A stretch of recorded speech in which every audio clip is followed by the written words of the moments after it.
వాక్యము శ్రేష్టమైనదిగా ఉండాలి, నీకు పాటలు శ్రేష్టముగా కనబడాలి, నీకు పరిచర్య శ్రేష్టంగా ఉంచాలి, నువ్వు పొందుకునే ఆశీర్వాదం కూడా శ్రేష్టముగానే అది అనుభవించాలి. హల్లెలూయా.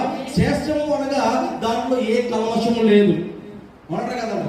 శ్రేష్టం అనగా దాంట్లో ఏ కల్మషం ఉండదు. కొన్నిసార్లు అదే శ్రేష్టమైన జీవితాన్ని నీవు నేను కూడా పొందుకుంటే కనుక మనకి హృదయంలో కూడా ఏ కలవాట్లు ఉండవు. కొన్నిసార్లు మనకి హృదయం ఇక మాటలు విని ఏదో ఒక పరిస్థితిలో పడిపోయి, ఏదో ఒక పరిస్థితిలో అనుభవిస్తూ, శోధన అనుభవిస్తూ, కష్టాలు అనుభవిస్తూ మనకి శ్రేష్టమనే మన యొక్క జీవితాన్ని, ఆ యొక్క శ్రేష్టము అనే పదాన్ని పోగొట్టుకుని నాశనము అనే హృదయాలుగా మనం మార్చుకోబోతుంది. ఎందుకంటే మన యొక్క పరిస్థితులు మన యొక్క వెంటాడుతూ ఉంటుంది. సార్ మన యొక్క పరిస్థితులు, మన యొక్క లోపాలు, మన యొక్క నీడవలే మనల్ని వెంటాడుతూనే ఉంటాయి.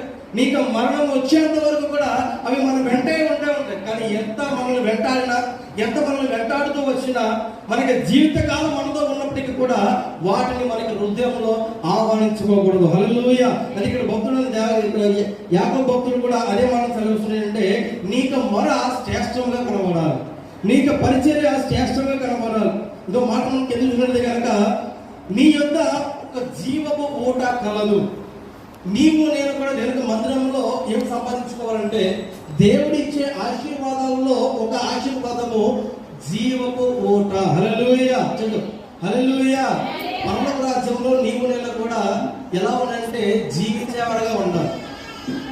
కొన్నిసార్లు మరణం వచ్చేంత వరకు కూడా వారిలో ఉన్న శక్తిని అంతా కూడా దారపోసి, నా జీవిత కాలం అంతా కూడా నేను దేవునికి మాత్రమే సాక్షాత్ముగా నేను జీవించాలి అని అనుకుంటూ ఉంటారు.